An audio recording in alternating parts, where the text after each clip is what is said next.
From the edge of the known world, from the fjords and the fog, they came.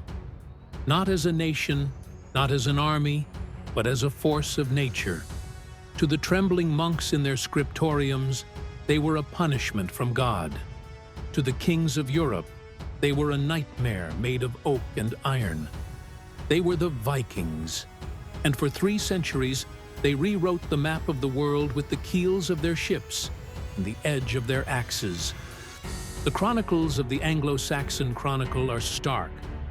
In this year, fierce, foreboding omens came over the land, and these were followed by great famine, and shortly after, on June 8th, the ravaging of heathen men destroyed God's church at Lindisfarne. It was a psychic earthquake. Here was the most sacred, isolated place in Christian Britain, desecrated. Treasure was looted, altars defiled, monks killed or enslaved. The Viking Age had begun with a scream that echoed through Christendom. They were not mindless barbarians. They were Scandinavians, Danes, Norwegians, Swedes. Their society was built on honor, kinship, and a profound connection to the sea. They were expert farmers, masterful craftsmen, and peerless sailors. Their longships, flexible and shallow-drafted, were their miracle, capable of crossing oceans yet sailing far up rivers. They worshipped the Aesir gods, Odin, the All-Father, Thor of the Hammer, in a cosmos destined for a final glorious battle, Ragnarok.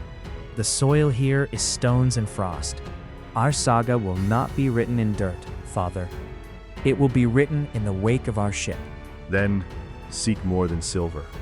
Seek land.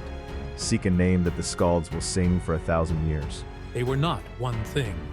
They were pirates, yes, but also merchants, mercenaries, and the greatest explorers of the medieval world. They navigated by sun, stars, and instinct. Over time, the raids became occupation. They took land and stayed. In 911, the Viking Rollo was granted what became Normandy, land of the Northmen. His descendants would conquer England. In Ireland, they founded mighty coastal towns. In Iceland, they built the world's oldest parliament, the Althing. Around the year 1000, pushed by passion and exile, they went further than any European. Leif Erikson, son of the fiery Eric the Red, who founded Greenland, sailed west. He found a land he called Vinland. For a brief moment, Vikings built a settlement at L'Anse aux Meadows in Newfoundland. They met the indigenous Skraelings. It was the first European foothold in the Americas, 500 years before Columbus. But the settlement failed. The world was not yet ready to be connected. Their greatest conquest was not of land, but of their own souls. As they settled Christian Europe, the old gods faded.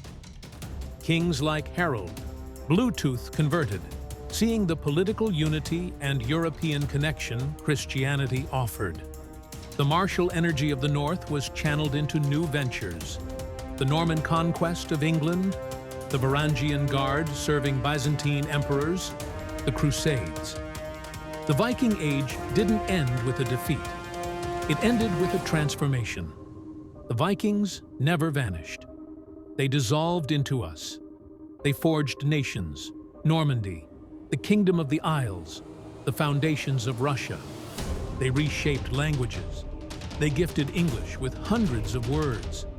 They accelerated history. Their raids weakened old kingdoms, spurred feudalism, and centralized power for defense. They became legend. From Wagner's operas to comic books, they represent untamed freedom, savage courage, and the call of the unknown. So, what is the truth behind the horned helmets? Which, by the way, they never wore.